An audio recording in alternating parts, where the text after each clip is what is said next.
बाबा साहब ने हमें जो 3 नारे दिए थे, शिक्षित बनो, संगठित रहो और संघर्ष करो।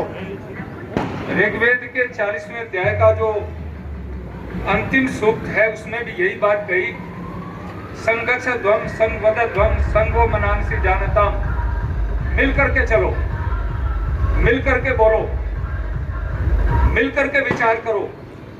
जब वैचारिक शक्ति सामूहिक रूप से आगे आती है तो एक आंदोलन बनता है, और बाबा साहब ने यही किया। किन परिस्थितियों में आप अनुमान लगा सकते हैं कि उस समय कितनी छुआछूत थी, कितना अंधविश्वास था, कितना पाखंड था, कितनी अज्ञानता थी। पशु पक्षियों से तो लोग प्यार करते थे, लेकिन मनुष्य से घृणा के भाव से देखते थे। उस परिस्थिति में बाबा साहब उन सब मुसीबतों को चीरते हुए, जैसे शेर जंगल के अंदर निकल जाता आगे, ऐसे ही बिना किसी प्रकार की विपरीत परिस्थितियों को देखते हुए, उनकी रुकावटों को माने हुए वो आगे बढ़ते चले गए, बढ़ते गए। चरैवेति के सिद्धांत के ऊपर आगे बढ़ते चले गए। और जब देश स्वतंत्र हुआ, उसमें एक विषय सामने आया कि कोई भी देश, कोई भी समाज, कोई भी संस्था और कोई भी परिवार बिना व्यवस्था के नहीं चल सकता।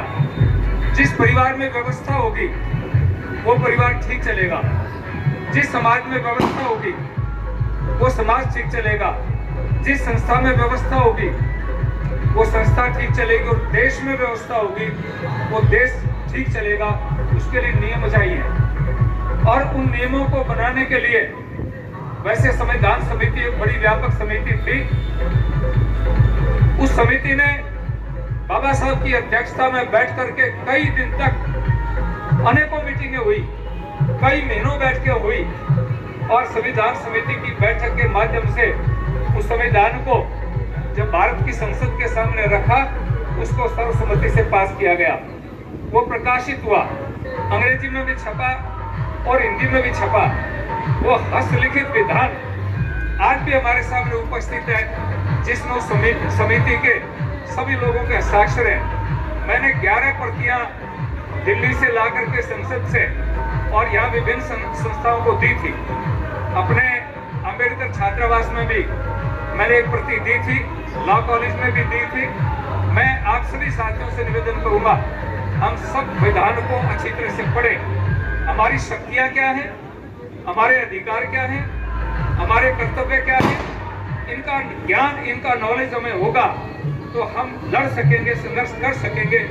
मेरा तो जन्म ही एक ऐसे परिवार में हुआ, आर्य समाजी परिवार में, 4 पीढ़ी से, जिन्होंने कभी छुआछूत को नहीं माना, अंधविश्वास, अज्ञान, पाखंड को नहीं माना। इसलिए बाबा साहब के विचार तो रक्त में है, खून में है, जन्म से है। तो मैं आपसे निवेदन करूंगा कि हम सब मिलकर के उनकी जीवनी को पढ़ें, उनके पथ पर चलने का प्रयास करें। तभी जाकर के देश का विकास होगा, समाज का विकास होगा।